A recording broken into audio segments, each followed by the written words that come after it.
Alors ce matin, nous allons faire des révisions pour celles et ceux qui connaissent ce livre. Est-ce que quelqu'un dans la salle connaît ce livre? C'est quoi comme livre?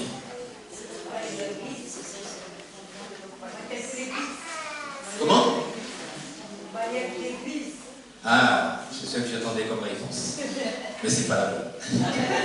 Alors c'est le même format que le manuel d'église, mais c'est ce que croient les adventistes. 28 vérités bibliques fondamentales, et c'est la dernière révision de 2015. Ouais, 2015. Voilà. Si vous ne l'avez pas, c'est commandable sur Vie et Santé. Alors certains vont se dire, mais pourquoi avoir un manuel qui résume les vérités fondamentales? Parce que nous sommes oublieux. Nous avons la mémoire courte. Et c'est pour cela que Dieu nous a donné le Saint-Esprit qui nous conduit dans toute la vérité. Et aujourd'hui, j'aimerais prendre avec vous le chapitre 21 qui parle de... Moi, je ne savais pas. Moi non plus, je ne savais pas avant de le relire. La gestion chrétienne de la vie. Qu'est-ce que la gestion chrétienne de la vie? Il faudrait quelqu'un qui fasse circuler le micro. Je sens que tu as envie de marcher, tiens.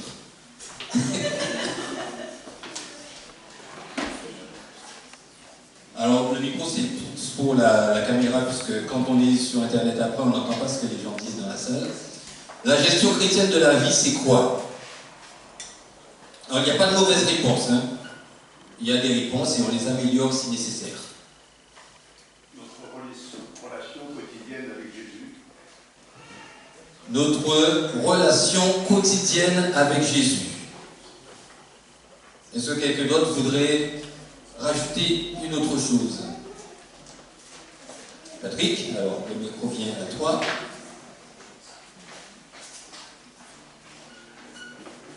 Effectivement, c'est gérer notre vie avec le Christ en vivant d'une façon concrète et d'une façon cohérente notre christianisme, en particulier par le don de notre vie, de notre temps et de notre argent. D'accord? Gestion. Veiller sur nos relations avec les autres, nos relations chrétiennes.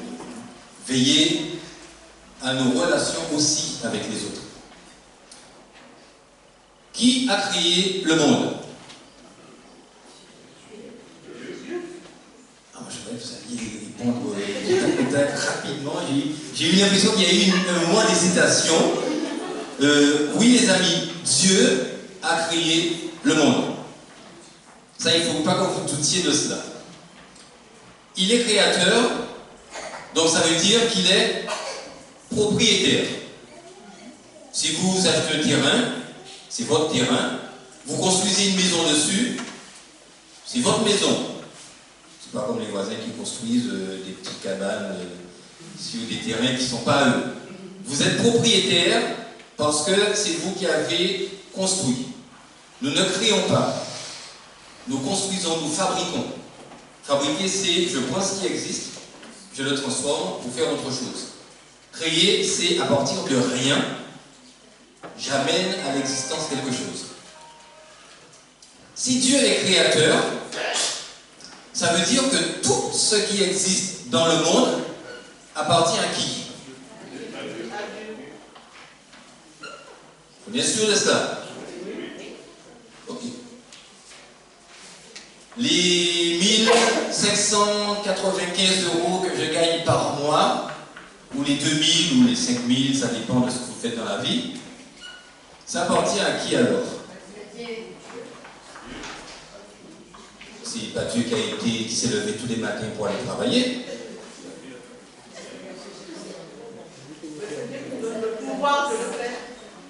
Bon, alors c'est facile de dire des trucs comme ça. Maintenant, je veux inverser.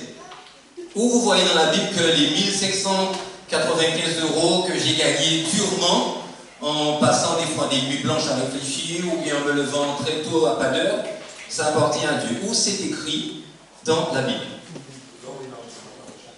Est-ce que tu as le verset qui le dit?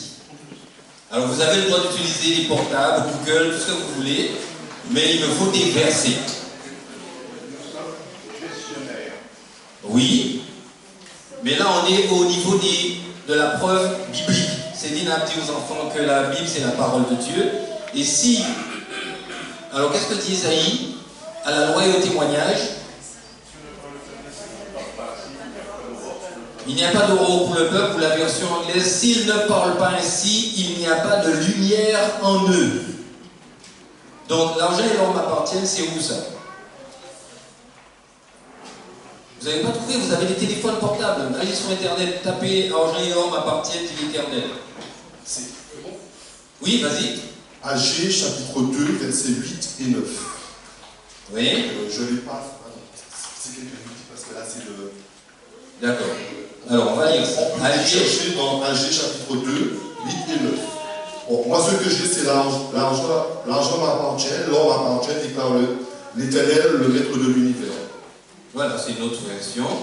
Sophonie, Agé, chapitre 2, versets 8 et 9.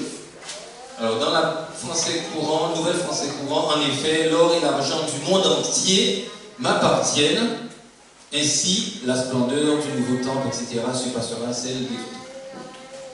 L'argent et l'or, ça appartient à Dieu. Pourquoi? C'est lui qui l'a créé. Donc, quand je vais passer des heures à fouiller dans la rivière pour trouver de l'or, c'est pas moi qui ai mis l'or là. Je récupère quelque chose qui appartient à quelqu'un.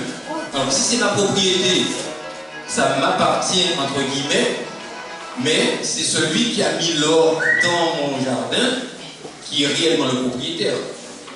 Et il y a des lois humaines. Si par exemple vous venez faire des travaux chez moi et que en cassant la cloison, vous trouvez une mallette avec des louis d'or pour 1,2 million. L'État dit que la moitié de cet argent est à vous. Parce que c'est vous qui l'avez trouvé, et le reste est à moi, parce que c'est chez moi. Alors, vous allez casser tout ce que vous voulez à la maison, vous n'allez pas trouver des louis d'or, donc c'est pas la peine de venir, mais c'est une règle qu'on a mis pour essayer d'avoir une certaine équité. Donc si tout est à Dieu, Agé nous dit, nous te rendons ce que tu nous as déjà donné. La vie que vous avez en vous, elle vient de qui? De Dieu. Vous avez un verset? Genèse 1er, Dieu va créer Adam et Ève, il va souffler dans leur narine un souffle de vie. Et l'homme devient un être vivant ou une âme vivante. La vie que j'ai me vient de Dieu. Le souffle retourne à Dieu qui l'a donné, nous dit Salomon. Donc quand je me lève le matin à 6h, à 5h ou à 10h pour aller bosser, je suis animé par le souffle de Dieu. Et c'est parce que Dieu me prête la vie que j'ai la force de faire ce que je fais. Donc l'argent que je gagne, que je récupère, donc soit je suis mineur, donc je vais dans une mine, je prends des diamants, je prends des trucs, mais qui c'est qui a mis la mine, qui c'est qui... Tout est à Dieu et donc tout ce que j'ai lui appartient. Vous avez un patron, vous allez travailler lundi matin et il vous dit, tu sais, ça fait un moment que je t'observe, je vois que tu travailles très bien, je dois partir à la retraite ou j'ai un autre business qui m'attend. Je te donne mon entreprise. Tout est à toi. La seule chose que je vais te demander, c'est que tous les mois, tu me donnes 1/10 de ce que produit l'entreprise. Certains vont dire, ah non, si tu me donnes tout. Cette histoire de 1/10 que tu veux récupérer là, c'est un faux cadeau. Qui c'est qui va réagir comme ça? Une entreprise qui vaut des milliards. Moi, quelqu'un me dit ça, je dis où je signe.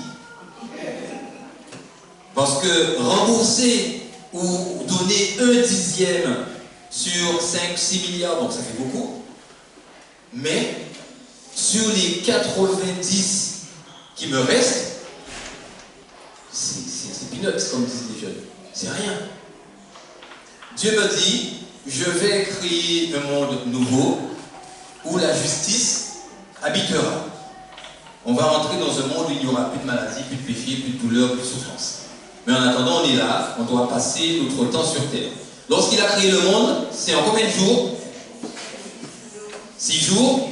Et le 7e, il sait. Et il dit que ce jour-là appartient à qui? Est-ce que vous avez un verset? Enfin, si tu l'as. On n'a même pas besoin de Google. Exode 20, verset 8 et suivant. Dieu a béni le jour de repos et l'a sanctifié, c'est-à-dire mis à part. Oui, mais il dit, tu travailles là 6 jours, et le 7e jour est le jour du repos de l'Éternel. Ce n'est pas mon jour, les amis. Si quelque chose est à moi, je fais à peu près ce que je veux avec. Mais si moi je vous prête ma tondeuse pour tondre votre jardin, et il y a un voisin qui passe et qui dit, ah, elle est magnifique votre tondeuse. Vous lui dites, ah non, c'est pas à moi, c'est celle de Thierry Mathieu. Et donc le voisin dit, ah ouais, mais j'aimerais trop avoir une tondeuse comme ça, elle est trop belle et tout. Et puis vous allez dire, mais écoutez, si vous voulez, je vous la donne.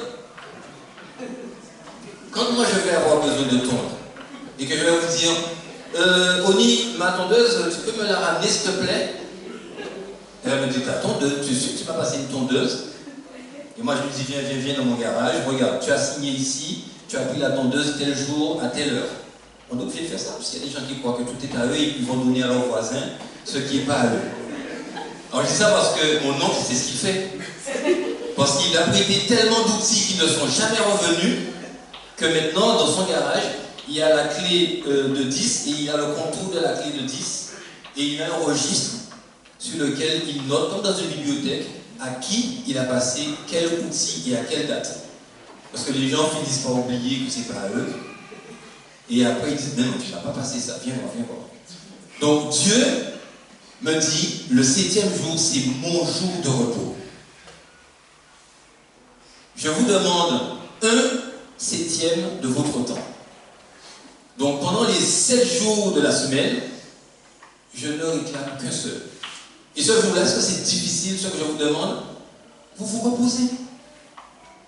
Donc c'est un cadeau qu'il nous fait. Toute la semaine, on a travaillé, on a eu des problèmes, du stress. Et le samedi, il me dit, écoute, tu viens à l'église, tu me glorifies, ou bien vous allez à la rivière, ou bien vous allez chez Lucie et Pierre. Vous passez un moment de ressourcement.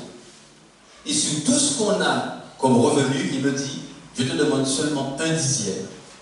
Alors, lorsque j'ai rendu à Dieu les 10 € sur les 100 € que j'ai gagnés, est-ce que je lui ai donné quelque chose? Quand Oni va me rendre ma tondeuse, est-ce qu'elle m'a donné quelque chose? Elle m'a rendu ce qui est à moi. Donc si elle veut me donner quelque chose, qu'est-ce qu'elle doit faire? Elle va acheter une roue, parce que la roue est un petit peu branlante. Elle va me dire, écoute Thierry, tiens, je t'offre cette roue parce que j'ai vu que sur ta tondeuse, il manquait un petit peu les trucs. Ou bien elle va m'offrir un nouveau câble pour pouvoir brancher ma tondeuse. C'est une tondeuse électrique, hein, j'ai oublié de signaler. Là, elle m'a fait un don. Donc sur les 90 qui me restent, si je veux donner à Dieu quelque chose, c'est là-dedans que je prends. Alors il y en a qui sont très généreux et qui vont donner encore 10 € ou plus. Alors vous connaissez Caterpillar? C'est quoi ça? Des engins de chantier, et puis ils font même aussi des chaussures de sécurité. Alors ce monsieur, parce que c'est un monsieur qui a donné son nom à cette entreprise, au début, lorsqu'il a lancé son entreprise, c'est un chrétien, il s'est dit, Seigneur, j'aimerais faire une expérience extraordinaire avec toi. Dans ta parole, il est écrit que toute la dîme de la terre m'appartient. C'est une chose consacrée à l'Éternel. Donc les versets, je peux vous les donner après. Si tout t'appartient et que tu me demandes seulement 1/10, Voilà ce qu'on va faire. Pour mon entreprise, je vais te donner 90 et je garde 10%. Et aujourd'hui, on parle encore de son entreprise. Dieu l'a béni au-delà de ce qu'il imaginait. Alors, je ne suis pas en train de vous dire qu'il faudra donner 90% de 10 mais garder 10 euros pour manger et boire et puis donner... Non, l'idée c'est que quand je suis conscient que tout vient de Dieu, naturellement, je lui rends déjà sa part et je lui dis, Seigneur, franchement, c'est extraordinaire ce que tu fais pour moi. Donc j'aimerais, au-delà de mes biens, t'offrir ma vie.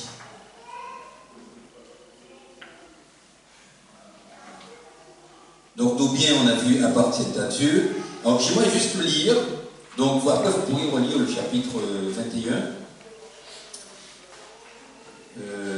C'est quand on parle... Alors, page 297 de cette édition. Alors, vous avez aussi l'ancienne version jaune, où c'était 27 croyances fondamentales. La 28e, c'est laquelle?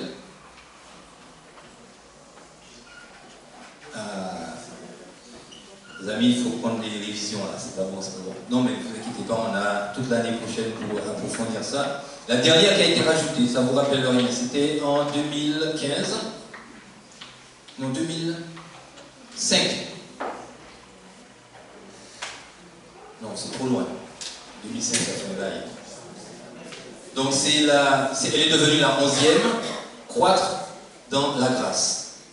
Et donc, ça parle de toutes les puissances maléfiques qui sont en action et que Dieu a remporté la victoire sur toutes ces puissances à la croix. Alors, on y croyait déjà, mais on n'avait rien écrit d'officiel dessus. Donc, les dîmes, de même que septième de notre temps, le sabbat appartient à Dieu, de même lui revient 1/10 des biens que nous acquérons. Les Écritures affirment que la dîme est une chose sainte pour les seigneurs. Donc ça c'est Lévitique 27, verset 30. Et rappelle que Dieu est le propriétaire de tout. Elle doit lui être rendue comme son propre bien. Le système de la dîme est simple et beau. Son équité se révèle dans la proportionnalité de ce qu'il requiert du riche comme du pauvre. Il est proportionnel à l'usage que Dieu nous a accordé de ses propriétés. Lorsque Dieu réclame la dîme, dans Malachie 3, verset 10, il ne fait pas appel à notre gratitude ou à notre générosité. Bien que la gratitude doit faire partie de tout ce que nous exprimons à Dieu, nous rendons la dîme parce que Dieu l'a commandé. La dîme appartient à Dieu et il nous demande de la lui restituer. La dîme est une pratique reconnue à travers toute l'Écriture. Donc on a l'exemple d'Abraham qui a donné à Melchisédek, le grand prêtre du Très-Haut, la dîme de tout, Genèse 14. Il reconnaissait ainsi la prêtrise de Melchisédek et démontrait sa familiarité avec l'institution divine. Cette allusion à la dîme montre que c'était déjà une coutume établie à cette époque lointaine. Donc il est évident que Jacob comprenait aussi le principe de la dîme, alors qu'il s'enfuyait en exil, il promit à Dieu, dans Genèse 28, « Je te donnerai la dîme de tout ce que tu me donneras. » Après on a Abraham, et on sait à quoi sert la dîme.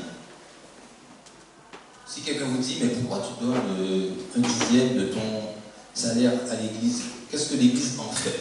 Est-ce que vous savez? On s'en sert pour l'évangélisation du monde, d'une part, et pour le paiement du fonctionnement de l'église, et en particulier de ceux qui sont au service de Dieu. Oui, Esther. Pour payer les pasteurs. Payer les pasteurs. Seulement les pasteurs. Alors, ça sert à rémunérer effectivement les ouvriers de l'œuvre, qu'ils soient pasteurs ou laïcs. Donc, il y a un frère qui travaillait à l'ONU, lorsqu'il a pris sa retraite, il a demandé à ce que la fédération, si elle était d'accord, lui rembourse ses frais. Parce qu'il avait comme projet, que Dieu lui avait mis à cœur, de sourire aux gens. Alors, vous envoyez ça à la fédé comme projet, les gens vont se dire, c'est bizarre. En fait, il s'asseyait sur la place de Bordeaux, une grande place, et il souriait aux gens. Et les gens lui souriaient à retour, et après, il y en a qui s'asseyaient à côté de lui, et il leur parlait de Jésus, de la joie que Jésus met dans son cœur et qui fait qu'il a envie de partager cette joie. Il a ramené énormément de monde à la foi, en souriant aux gens. Et la fédération lui a remboursé ses frais de déplacement, ses frais de livres qu'il distribuait aussi, après avoir pris contact avec ces personnes. Donc ça, c'est la dîme. Les dîmes sont consacrées et ne peuvent avoir qu'un usage sacré. Donc toute dîme des produits de la terre, soit des semences de la terre, soit du fruit des arbres, appartient à l'Éternel. Et pour toute dîme du gros et du petit bétail, le dixième sera consacré à l'Éternel, Lévitique 27. Donc apportez à la maison du trésor toutes les dîmes, afin qu'il y ait de la nourriture dans ma maison. Malachie 3.10. En Israël, la dîme était exclusivement réservée aux Lévites, qui n'avaient pas reçu un territoire et devaient se consacrer à plein temps au culte, au service du temple et à l'enseignement de la loi et au peuple. Donc après la crucifixion, il n'y a plus eu de prêtrise puisque Christ était mort. Donc la dîme devait quand même être réservée pour le ministère de l'Église de Dieu. Paul a illustré ce principe en mettant en parallèle le ministère lévitique et celui de l'Évangile récemment mis sur pied. Il déclarait: si nous avons semé pour vous les biens spirituels, est-ce excessif que nous moissonnions nos biens matériels? Si d'autres jouissent de ce droit sur vous, n'est-ce pas plutôt à nous d'en jouir? Ne savez-vous pas que tous ceux qui remplissent les fonctions sacrées sont nourris par le temple, que ceux qui servent à l'autel ont part à ce qui est offert sur l'autel? De même aussi, le Seigneur a ordonné à ceux qui annoncent l'Évangile de vivre de l'Évangile. 1 Corinthiens chapitre 9. Ainsi, les membres de l'Église apportent volontairement leur dîme à la salle du trésor pour qu'il y ait de la nourriture dans la maison de Dieu. Et c'est-à-dire pour que l'Église de Dieu dispose de suffisamment de fonds pour permettre à ses ministres de vivre et pour proclamer l'Évangile. On pourrait poursuivre après, il y a encore pas mal d'informations. Les dîmes, rémunération des personnes qui travaillent pour l'Évangile et qui ne font que ça. Alors, dans l'Église adventiste, nous n'avons pas de pasteur ouvrier. Alors, dans l'Église catholique, je sais qu'il y a des prêtres ouvriers, c'est-à-dire qu'ils sont prêtres, mais ils ont un métier à côté, ils travaillent toute la semaine et il y a des offices qui sont particuliers pour eux. Alors moi, c'est quelque chose auquel j'avais pensé, on en a même parlé en pastoral en disant pourquoi est-ce qu'il n'y a pas des pasteurs ouvriers, alors, surtout des pasteurs bricoleurs comme moi qui aiment bien bricoler, mais c'est comme ça, il n'y a pas de changement en tout cas de prévu. Alors vous inquiétez pas, je ne me plains pas, c'est un plaisir de vous servir, surtout quand il y a des personnes qui déménagent, qui aménagent dans des nouvelles maisons et donc du coup, qui doivent monter, faire de la peinture, donc ça c'est mon moment de ressourcement. Maintenant, les offrandes, c'est ce que j'offre à Dieu. À quoi ça sert les offrandes? Donc vous donnez, vous ne savez même pas où ça va. Tout va dans la poche du pasteur, c'est pour ça qu'il a acheté une moto. Hein? Ou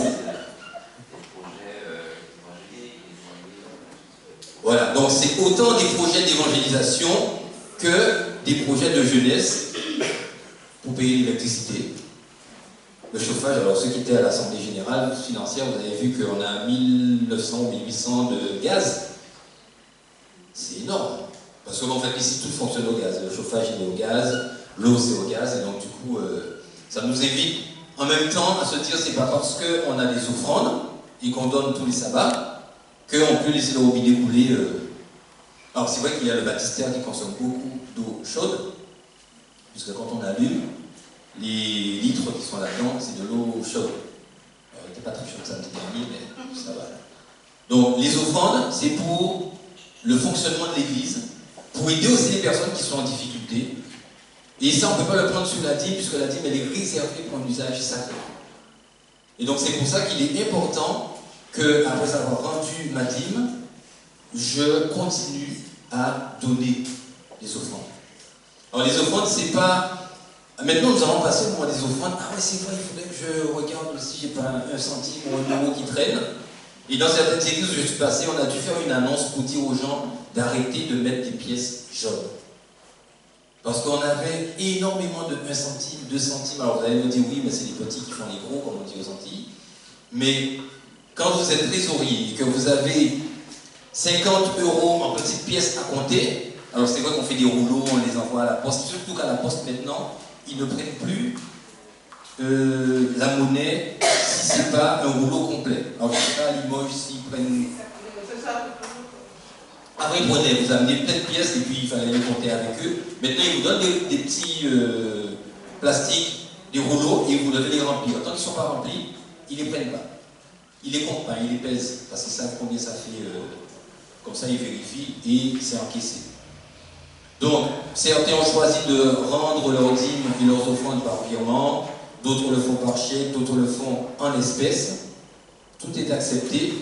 Mais quand vous donnez ou quand vous rendez, ne voyez pas Robertine ou Roselène, ou c'est dit, c'est à Dieu que vous rendez. Alors certains m'ont dit, moi je ne donne pas de dîme, parce que les pasteurs c'est des magouilleurs.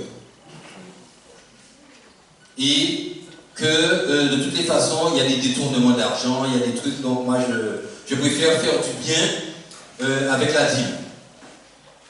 Alors les amis, si vous avez ça dans un coin de votre tête, chassez-le tout de suite. Vous ne pouvez pas donner ma tondeuse à quelqu'un d'autre. Vous ne pouvez pas donner l'argent de Dieu à quelqu'un d'autre. Si vous voulez faire du bien à un SDF, ne le faites pas avec ceux qui parlent. Le texte nous dit, toute dîme de la terre m'appartient, dit l'Éternel. Et on peut se dire, ouais, mais bon, c'est quand même du bien que tu fais. Tu fais du bien avec ce qui est à toi. Avec les 90 qui te restent. Quand tu as rendu à Dieu sa part, là tu peux faire autant de bien avec le reste. D'accord? Maintenant, il y a une dame qui m'a dit aussi, je donne suffisamment de temps et de service à Dieu, donc je garde la dîme. Donc elle jouait dans l'église, elle était pianiste et autres. Quand je lui dis, mais tu me dis ça comme si c'est moi qui dois négocier pour toi. Non. Le texte dit, c'est à Dieu que ça revient. Tu ne peux pas dire, ok, il m'a passé sa tondeuse, mais finalement j'aimerais bien la garder. Je vais lui donner, je ne sais pas moi, une orange. Comme ça, on est quitte.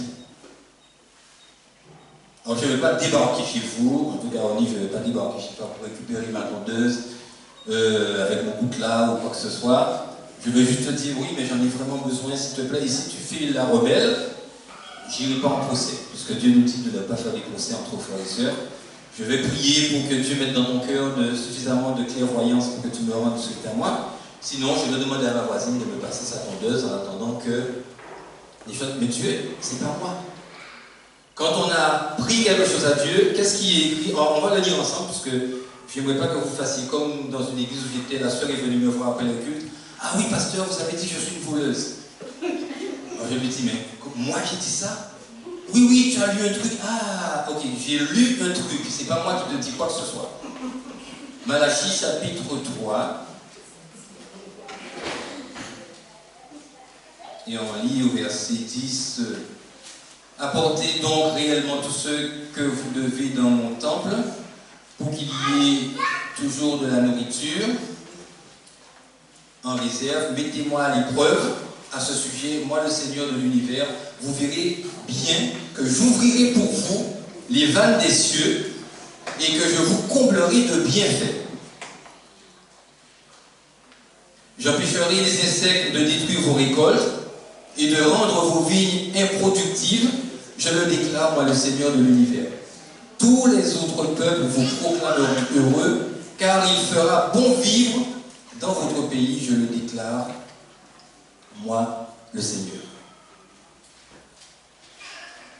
Mais si on ne fait pas ça, est-ce que Dieu peut nous bénir?